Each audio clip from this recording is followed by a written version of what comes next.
और परिवार की ओर से आप सभी देशवासियों को 72वें गणतंत्र दिवस की हार्दिक शुभकामनाएं।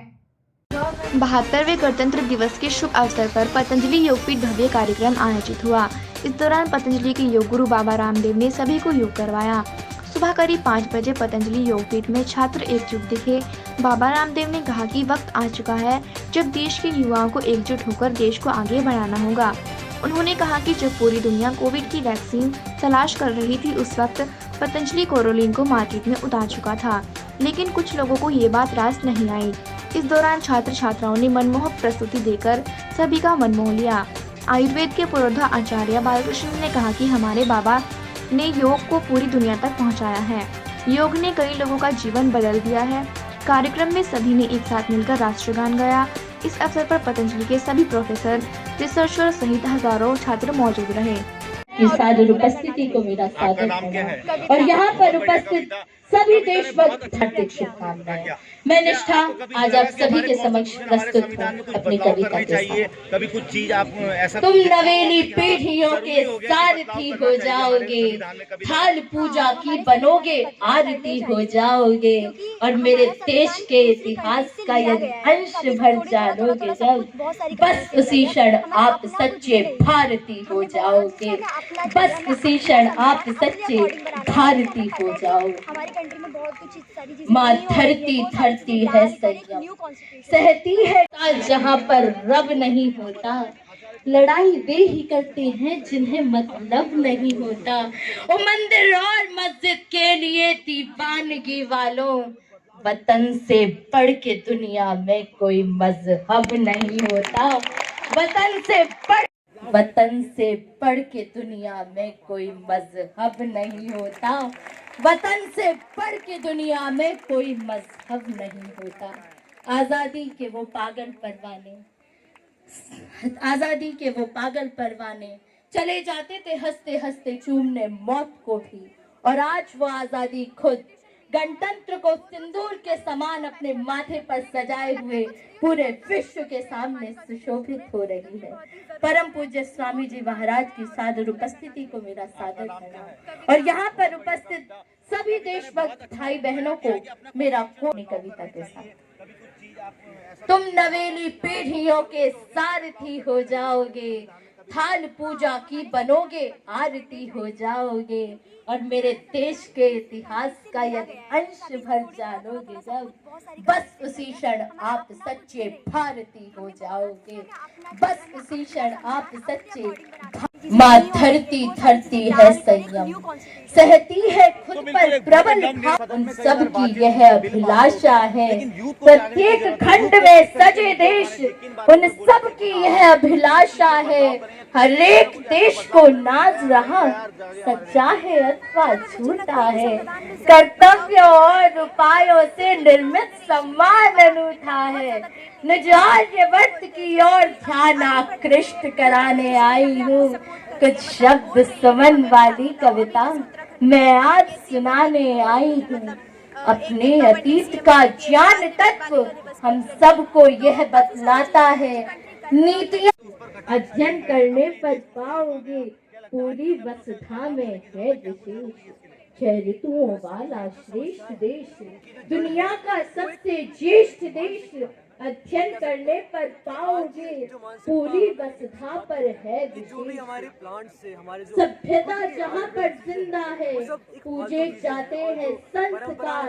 कल कल कल करती है पवित्र पावन नदियाँ ने हवलदार। हिमवान गिरी से बना जिसका, उत्तर में प्रहरी के समान, दक्षिण में सिंधु प्रखर चरण देता रहता है अभयदान। पूरब में खाड़ी का गौरव निज गुरुता का धम भरता है।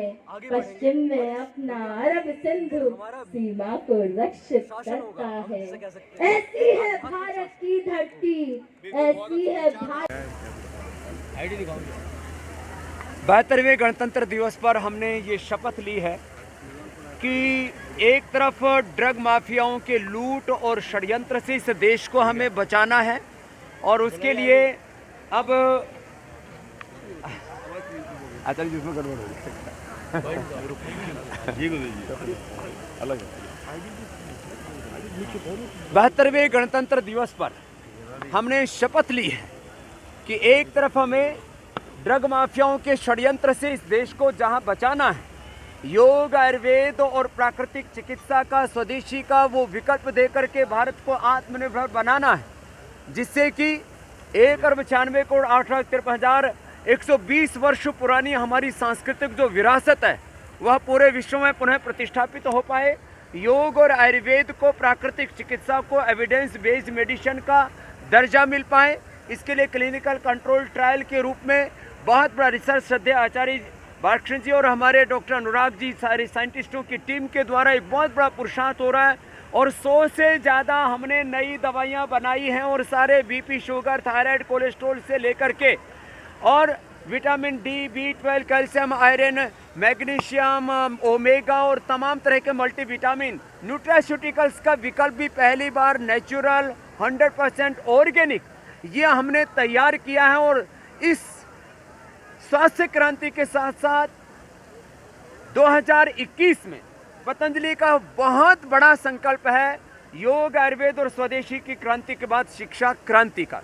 भारतीय शिक्षा बोर्ड का गठन हो चुका है और 1835 में मैकाले ने जो इंडियन एजुकेशन एक्ट बना करके भारत की अध्यात्म पर आधारित शिक्षा व्यवस्था को ध्वस्त किया था, हम सनातन और नूतन का संगम करके एक तरफ संस्कृत अनिवार्य होगी, हमारी संस्कृति, हमारा योग और अध्यात्म बच्चे उसमें शिक्षित दीक्षित होंगे, तो दूसरी तरफ हम modern science, technology, innovation, invention और जितनी भी वर्ल्ड की भाषा है उन सबको सम्मान देंगे, लेकिन अपनी संस्कृति, अपना वतन, उसको हम सबसे ऊपर रखेंगे। और भारतीय शिक्षा बोर्ड के माध्यम से आने वाले समय में हजारों नहीं लाखों विद्यालयों को जोड़ना और विद्यार्थियों के मन में वो संस्कार डालना देशभक्ति के, जिससे वो विश्व में नए कीर्तिमान बना सकें, इस भारत को परम वैभवशाली बना सकें। इन बड़े संकल्पों के साथ हम 2021 के इस 72वें गणतंत्र दिवस पर संकल्पित हो रहे हैं, अपने संवेदनाओं को, अपने संकल्पों को यहाँ पर स्वर दे रहे हैं और मैं आश्वस्त हूँ हम अपने आंखों के सामने अपने हाथों से वो भारत बनता हुआ देखेंगे जो सपना देखा था चंद्रशेखर, राजगुरु, सुखदेव, भगत सिंह, महाराणा प्रताप, छत्रपति शिवाजी महाराज ने, जो संकल्प था स्वामी विवेकानंद और महर्षि दयानंद का। इन सारे संकल्पों को हम पूर्ण करने के लिए आज इस गणतंत्र दिवस पर प्रतिज्ञा लेते हैं। आत्मनिर्भर भारत किसानों के लिए भी होता है। किसान अगर किसानों और सरकार के बीच में जो गतिरोध बना हुआ है, आज उसके लिए भी हम प्रभु से भी प्रार्थना करते हैं और देश के सत्ताधीशों से भी आह्वान करते हैं कि ये गतिरोध जल्दी से जल्दी खत्म करें। किसान भी पहल करें, सरकार भी पहल करे, क्योंकि देश का अन्नदाता वो किसी भी तरह से इस प्रकार से एक गतिरोध में फंस जाए वो ठीक नहीं है। और किसानों का हित करने के लिए पतंजलि योगपीठ अपनी तरफ से भी जो पुरुषार्थ कर सकते हैं, हम कृषि से लेकर के एडिबल ऑयल से लेकर के हमने ऑयल पाम मिशन के लिए प्रधानमंत्री जी से आग्रह किया है कि करीब 2 लाख करोड़ रुपए से ज़्यादा की मुद्रा विदेश में चली जाती है ऑयल पाम और सोयाबीन और तमाम तरह के ऑयल्स में। हम दालों में, खाद्यान्नों में, गन्ने माने चीनी में, इन सब में तो आत्मनिर्भर बन गए, लेकिन खाद्य तेलों में भी आत्मनिर्भर नहीं है। उस दिशा में भी करीब 5 लाख किसानों को जोड़ करके हम इस देश का 2 से 2.5 लाख करोड़ रुपए बचाने के लिए एक बड़ा उद्यम करने वाले हैं। ममता बनर्जी को जय श्री राम। हमारे भारत में तो नाम ही राम और कृष्ण से रखे जाते हैं। मैं आपके सामने खड़ा हूँ, रामदेव इधर खड़े हैं, आचार्य बालकृष्ण जी, तो राम और कृष्ण के संस्कारों से हम पुष्पित पल्लवित हुए हैं, तो मुझे लगता है इस पर किसी को आपत्ति नहीं होनी। ममता बनर्जी को ममता बनर्जी के लिए मेरी एक ही सलाह है, यदि वो अपनी सरकार वापस लाना चाहती हैं तो वो राम और कृष्ण को उतना ही गौरव दें, अपने देवी देवताओं को उतना ही गौरव दें, भारत और भारतीयता को, भारतीय संस्कृति को भी उतना ही गौरव दें जितना वो इस्लाम को गौरव देती हैं।